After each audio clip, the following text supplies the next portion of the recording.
আসসালামু আলাইকুম ফ্রেন্ডস, সবাই কেমন আছেন? আশা করি সবাই খুব ভালো আছেন। রুমার রান্নাঘরে নতুন একটা রেসিপিতে সবাইকে স্বাগত জানাই। আজকে আমার রেসিপি কাতলা মাছের ঝোল। কাতলা মাছের ঝোল আপনারা বাড়িতে সবাই বানান। আজকে নতুনভাবে বানিয়ে দেখাবো, যেভাবে বানালে এই মাছের ঝোলের টেস্ট কিন্তু দ্বিগুণ হয়ে যাবে। তো ফ্রেন্ডস, এই ঝোল বানানোর জন্য লাগবে আমার পেঁয়াজ। আমি পেঁয়াজটা এখানে কুচি করে নিয়েছি, আমি এটা ব্লেন্ড করে নেব। আর নিয়েছি দুটো টমেটো কুচি, এটাকেও আমি ব্লেন্ড করে নেব। আর এখানে নিয়েছি একটা বড় সাইজের আলু, পিস পিস করে কেটে নিয়েছি। আপনারা চাইলে আলুগুলো ছোটও করতে পারেন। আর এখানে নিয়েছি আমি শুকনো লঙ্কা।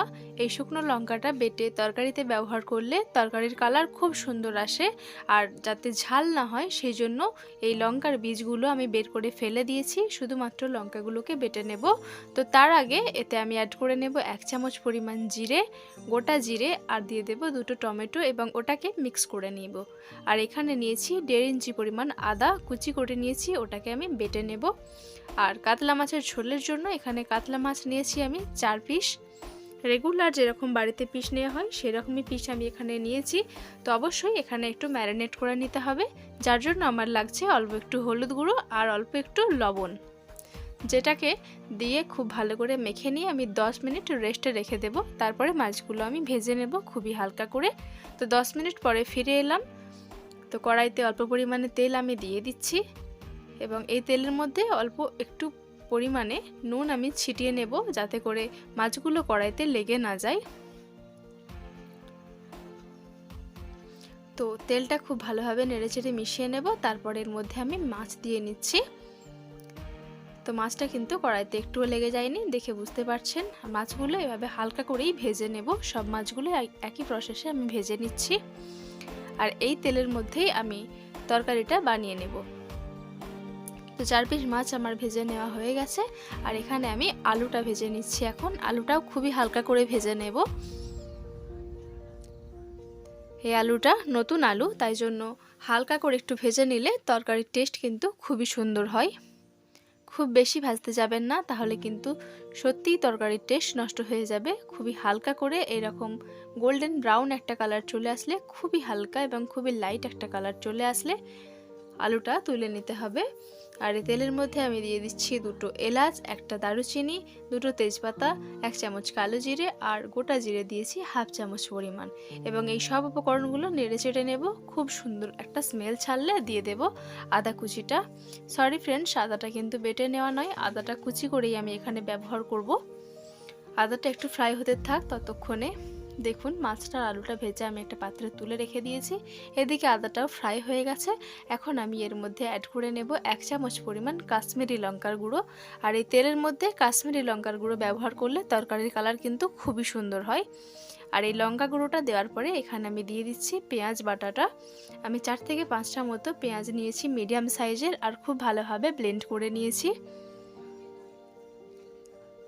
আর পেঁয়াজটা দেওয়ার পরে খুবই নাড়িয়ে চাড়িয়ে পেঁয়াজের মধ্যে যে পানিটা থাকবে সেটা টানিয়ে নিতে হবে। খুব ভালোভাবে কষিয়ে নিতে হবে। আর পেঁয়াজের পানিটা টেনে নেওয়ার পরে এখানে যা কিছু মশলা বা যা কিছু উপকরণ আছে সেগুলো ব্যবহার করতে হবে তরকারির খুব সুন্দর একটা সুগন্ধ আসার জন্য। তো দেখুন পেঁয়াজের পানিটা কিন্তু খুব ভালোভাবে টেনে নিয়েছে। এখন পেঁয়াজটা খুব ভালোভাবে ভেজে নেওয়া হয়ে গেছে। এখন আমি এর মধ্যে অ্যাড করে নেব দুটো টমেটো আর শুকনো লঙ্কা আর জিরে দিয়ে যে পেস্টটা বানিয়েছি সেটা। এভাবে শুকনো লঙ্কা টমেটো পেস্ট করে যদি আপনারা তরকারিতে ব্যবহার করেন তাহলে সেই তরকারির টেস্টও খুব সুন্দর হয় আর কালার তো সুন্দর আসেই। এবার এই টমেটোটাকেও খুব সুন্দরভাবে কষিয়ে নেব, যাতে টমেটোর কাঁচা গন্ধটা চলে যায়। এখন খুব ভালোভাবে কষিয়ে নেওয়া হয়ে গেছে। দিয়ে দিচ্ছি 1 চামচ পরিমাণ ধনে গুঁড়ো, 1 চামচ পরিমাণ হলুদ গুঁড়ো। এখানে আমার আর কিছু মশলা লাগবে না।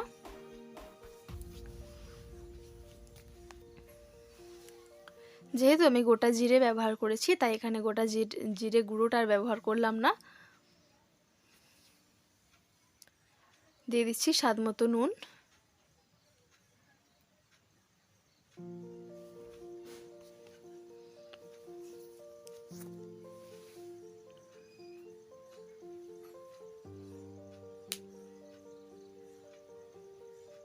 এবার খুব ভালোভাবে মশলাটা কষানো হয়ে গেলে এখানে আমি ভেজে রাখা আলুটা দিয়ে নিচ্ছি এবং আলুটা একবার মশলার সাথে খুব ভালোভাবে মেশানো হয়ে গেলে আমি ঝোলের জন্য পানি দিয়ে দেব। যে যতটা গ্রেভি পছন্দ করেন আপনারা ততটা পরিমাণে গ্রেভি আপনারা দিয়ে নেবেন। খুবই সুস্বাদু হয় এই মাছের ঝোল।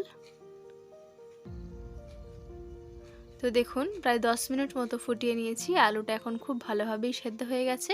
এই পর্যায়ে আমি এখানে দিয়ে নিচ্ছি ধনেপাতা কুচি আর একটা টমেটোকে স্লাইস করে কেটে নিয়ে দিয়ে দিচ্ছি। আর খুব ভালোভাবে একবার মিশিয়ে নিয়ে এখানে মাছগুলো আমি দিয়ে নেব। খুবই সহজ আর খুবই সুস্বাদু একটা রেসিপি আজকে আপনাদের সাথে শেয়ার করলাম। আর মাছগুলো দেওয়ার পরেও একবার খুব ভালোভাবে নেড়েচেড়ে মিশিয়ে নেব।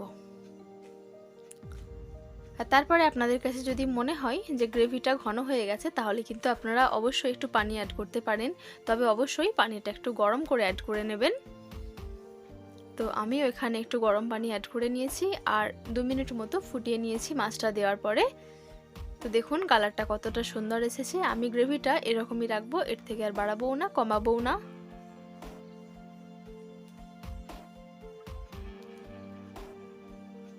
তো সুন্দরভাবে রেডি হয়ে গেছে মাছের ঝোল রেসিপি। তো ফ্লেমটা এখন আমি অফ করে দিয়েছি আর এই পর্যায়ে দেখুন কালারটা এতটা সুন্দর লাগছে, এতটা লোভনীয় লাগছে। এই পদ যদি পাতে থাকে তাহলে তো আশা করছি আর কিছু লাগবেই না। তো ফ্রেন্ডস, তরকারির কালারটা যতটা সুন্দর তরকারিটা কিন্তু একটু ঝাল নেই। সবশেষে আমি এখানে কাঁচা লঙ্কাটা অ্যাড করেছিলাম। তো ফ্রেন্ডস, ঝটপট রেডি হয়ে গেল আজকের কাতলা মাছের ঝোল। আপনারা বাড়িতে অবশ্যই এইভাবে ট্রাই করে দেখতে পারেন। খুবই সুস্বাদু, খুবই মজার এই রেসিপি হয়। গরম ভাতের পাতে এরকম একটা রেসিপি থাকলে আশা করছি আর কিছু লাগবেই না। তো ফ্রেন্ডস, আমার আজকের ভিডিও এই পর্যন্তই। আমার আজকের ভিডিও আপনাদের কাছে কেমন লাগলো? যদি ভালো লেগে থাকে অবশ্যই একটা লাইক কমেন্ট শেয়ার করে দেবেন। অবশ্যই চ্যানেলটাকে সাবস্ক্রাইব করে নিয়ে পাশে থাকবেন। দেখা হচ্ছে আপনাদের সাথে পরবর্তী নতুন একটা ভিডিও নিয়ে। নতুন ভিডিও দেখার জন্য আপনাদের আমন্ত্রণ জানাচ্ছি। তো ফ্রেন্ডস, আজকের মতো এই পর্যন্তই।